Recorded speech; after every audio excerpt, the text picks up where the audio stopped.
अंतर्राष्ट्रीय ज्योतिष सेमिनार का उद्घाटन केंद्रीय संस्कृत विश्वविद्यालय परिसर के सभागार में हुआ। सेमिनार में भारत, नेपाल, मॉरिशस आदि से ज्योतिषशास्त्र के विद्वान तथा ऑनलाइन माध्यम से जुड़े। सेमिनार का उद्घाटन परिसर निदेशक प्रो सर्वनारायण झा किया। उन्होंने कहा कि भारत अनादिकाल से वसुधैव कुटुंबकम का उद्घोष करता रहा है और आज एक बार फिर संपूर्ण विश्व में वसुधैव कुटुंबकम के उद्घोष को लेकर भारत के प्रधानमंत्री माननीय नरेंद्र मोदी जी संपूर्ण विश्व में भ्रमण कर रहे हैं। भारत और भारत से बाहर भी भारतीय परंपरा का पालन करने वाले या इसमें अनुराग रखने वाले लोग भारतीय धर्मशास्त्र के अनुसार व्रत, पर्व, त्योहार का पालन करते हैं और भारतीय व्रत, पर्व, त्योहार सूर्य, चंद्रमा एवं अन्य ग्रह नक्षत्रों के आधार पर मनाए जाते हैं।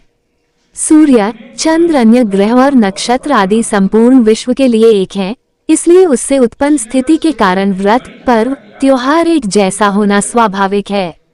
उसमें अतिसूक्ष्म अंतर, मात्रक, देशांतर आदि के कारण या विभिन्न ऋषि परंपरा के कारण हो सकते हैं, लेकिन बिल्कुल अलग अलग नहीं हो सकते। इसे एक रूप बनाने के लिए केंद्रीय संस्कृत विश्वविद्यालय कार्य कर रहा है। इसमें विश्व के ज्योतिषियों को एक साथ आना चाहिए और इसके लिए काम करना चाहिए, ताकि व्रत, पर्व, त्योहार की तिथियों में विसंगतियां न हों। अंत में प्रो झा ने कहा कि एक पृथ्वी, एक परिवार, एक भविष्य की तरह एक पृथ्वी, एक सूर्य, एक चंद्रमा और उसके आधार पर संपूर्ण विश्व का गणित की दृष्टि से एक पंचांग होना चाहिए और इसके लिए केंद्रीय संस्कृत विश्वविद्यालय कार्य कर रहा है।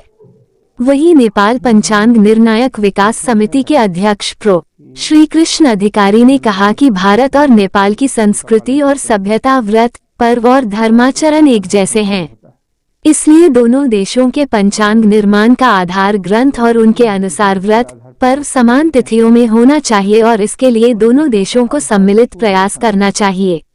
प्रो अधिकारी के साथ नेपाल संस्कृत विश्वविद्यालय के वाल्मीकि विद्यापीठ ज्योतिष विभाग के अध्यक्ष प्रो धनेश्वर नेपाल और दक्षिण एशियाई ज्योतिष महासंघ के अध्यक्ष श्री लक्ष्मण पंथी भी उपस्थित थे।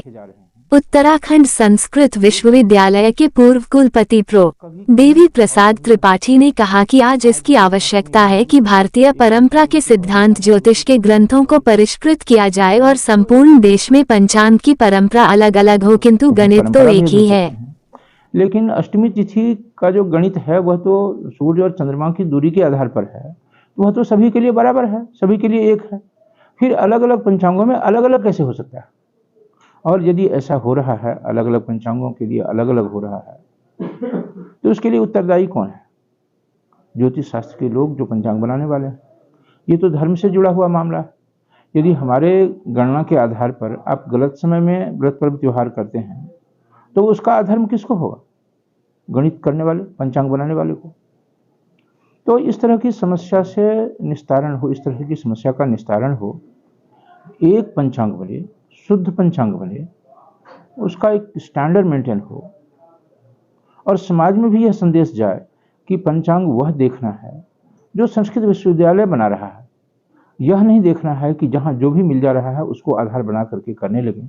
और विशेष रूप से आप लोगों का भी दायित्व होगा कि जो संस्कृत विश्वविद्यालय है उनके द्वारा जो प्रकाशित पंचांग है वह प्रामाणिक होता है, वो समाज में जाए और सही समय पर समाज व्रत, पर्व, त्योहार, पितृकर्म इत्यादि कर सके। तो वह वास्तविक रूप कैसे आएगा, इसके लिए बैठ करके हम लोगों ने अभी मंथन किया है और 3 दिनों तक यह चलेगा।